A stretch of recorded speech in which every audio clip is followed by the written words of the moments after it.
আসসালামু আলাইকুম বন্ধুরা, কেমন আছেন সবাই? আশা করি সবাই ভালো আছেন। আজকে আপনাদের একটা ছোট্ট ভিডিও দেখাবো। সেটাতে হচ্ছে আমি একটা তেল বানাবো। এই তেলটা হচ্ছে কি মেহেদি পাতা দিয়ে বানাচ্ছি। মেহেদি পাতা আর সরিষার তেল, আর কিছু লাগবে না। আমি এই ভিডিওটা করছি এই কারণে, অনেকের হচ্ছে ইদানিং চুল পড়ে যাচ্ছে, আমারও ইদানিং অনেক চুল পড়ে যাচ্ছে। আর যারা হচ্ছে হিজাব পরে কন্টিনিউয়াসলি, তো তাদের হয় কি মানে মাথার তালুর দিক থেকে চুলগুলো পড়ে যায়। আর আমারও ঠিক সেরকম, যেহেতু আমি ক্যাপ পরি, হিজাব পরি। আর যার ফলে আর কি আমার মাথার কিছু অংশে আর কি চুলটা একটু কমে যাচ্ছে।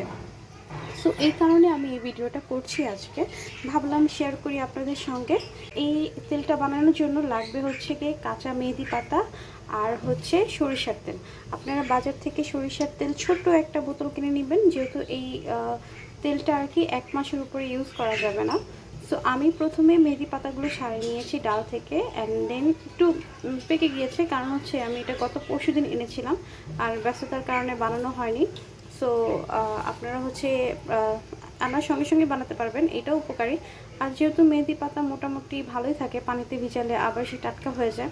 সো এর আগে আর কি বানানোর আগে একটু ধুয়ে নেবেন, ময়লাটা যাতে চলে যায়। দেখতেই পাচ্ছেন অনেক ময়লা হয়েছে, এগুলোর মধ্যে বালি আছে। সো আমি আগেই হচ্ছে পানি দিয়ে একটুখানি ময়লাটা ছাড়িয়ে নিয়েছি। আপনাদের বলবো, আপনারা যে পাত্রে বানাবেন সেটা যদি তরকারির পাত্র হয়ে থাকে, তাহলে একটু গরম পানি দিয়ে আগে সিদ্ধ করে নেবেন পাতিলটা অথবা কড়াইটা, যেটাতেই বানান না কেন। আমার যেহেতু এক্সট্রা নতুন কোনো পাতিল নাই এখন, আর কড়াইও নাই যেটা আনইউজড, সো তরকারির কড়াইতেই হচ্ছে রান্না করতে হচ্ছে, সরি বানাতে হচ্ছে। এই জন্য আমি আগে আর কি এটা গরম পানি দিয়ে ফুটিয়ে নিচ্ছি, যাতে ঝাল ঝাল তরকারির যে একটা থাকে না, তৈলাক্ত একটা ভাব থাকে, সেটা যাতে না থাকে। আমি তেল বানানোর জন্য 250 মিলির একটা সরিষার তেলের বোতল নিয়েছি। আপনারা চাইলে এর চেয়ে ছোটটা নিতে পারেন, এটা আপনাদের প্রয়োজন অনুযায়ী। সো পাত্রটা আমি ঠিকভাবে আগে ধুয়ে নিয়েছি, দেন হচ্ছে আমি তেলটা দিয়ে দিচ্ছি। আমি সম্পূর্ণ দিব না, যেহেতু আমি একটু কম দিই মাথায় তেল। সো হচ্ছে আমি এই পর্যন্ত দিচ্ছি, এখনও অনেকখানি অর্ধেকের বেশি খালি আছে, ঠিক আছে? কারণ আমার হচ্ছে বেশি তেল দেওয়া হয় না, অফিসে থাকি বিধায় তেল দেওয়া হয় না তেমন একটা। এই তেলটার উপরে যেহেতু তেলটা এখন গরম হয়ে যাবে, সো তারপর আপনারা মেহেদি পাতা দিবেন আপনাদের পরিমাণ অনুযায়ী। আমি 1 মাসের জন্য বানাচ্ছি। সো আমি এখানে দেখেন বেশি দিব না, আমি এই পর্যন্ত মেহেদি পাতা পারফেক্ট আমার জন্য। এরপর এটা ভালোভাবে নাড়াবেন। মেহেদির যত রস সব হচ্ছে যাতে টেনে নেয় তেলটা, হ্যাঁ, জাস্ট দিয়ে যাতে না ওঠে, কারণ এটা একটা কালার আসবে মানে একটা। তো আমি আমার সম্পূর্ণ মেহেদিতে দিয়ে দিয়েছি, আমার মেহেদির পরিমাণটা একটু কম, দেখতেই পাচ্ছেন। এই তেলটা আমি ভালোভাবে এখন মিশাবো মেহেদির সাথে, হ্যাঁ।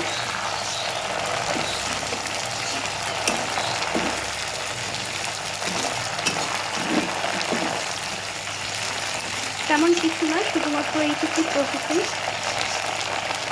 এটা ভালোভাবে হয়ে গেলে আপনারা হচ্ছে একটা কাঁচের বোতলে রাখতে পারেন, অথবা হচ্ছে যে সরিষার তেলের বোতলটা নেবেন সেটার মধ্যে প্রিজার্ভ করতে পারেন 1 মাসের জন্য। 1 মাসের বেশি এটা ইউজ যদি ভালো থাকে করতে পারেন, নর্মালি 1 মাসের উপরে ইউজ করা উচিত না।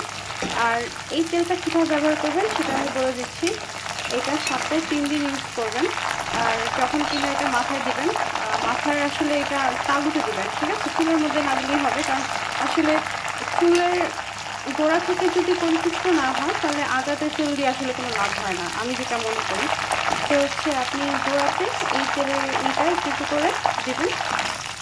দেওয়ার 1 থেকে 2 ঘন্টা পরে হচ্ছে আপনারা শ্যাম্পু করে ফেলবেন, যেহেতু মেহেদি পাতা আর একটু ঘনত্ব বেশি, আর সেটা হচ্ছে গিয়ে বেশিক্ষণ। আর সরষের তেলটা একটু ঘনত্ব বেশি, আপনারা নিজেরাও জানেন।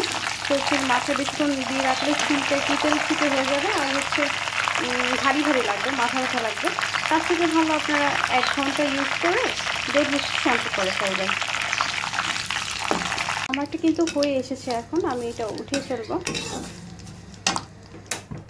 কারণ মেথি পাতাগুলো একটু পোড়া পোড়া লেগে গেছে। দেখেন একটা স্মেল আসবে, হ্যাঁ, স্মেলটা খারাপ না, ভালোই।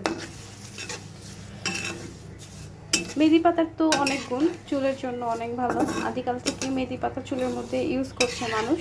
আর সরিষার তেলও ভালো, যথেষ্ট ভালো। আমাদের এখন হয়তো বিভিন্ন রকম তেল বের হয়েছে, আগে কিন্তু সেই মানুষ নারিকেল তেল তারপর হচ্ছে সরিষার তেলই ইউজ করতো, ঠিক না? সো আশা করি আপনাদের ভিডিওটা ভালো লেগে থাকবে, আর অবশ্যই ইউজ করবেন। আমার চ্যানেলটির ভিডিওগুলো যদি ভালো লেগে থাকে অবশ্যই চ্যানেলটি সাবস্ক্রাইব করবেন, শেয়ার করে দিয়ে পাশে থাকবেন। ভালো থাকবেন সবাই। আসসালামু আলাইকুম।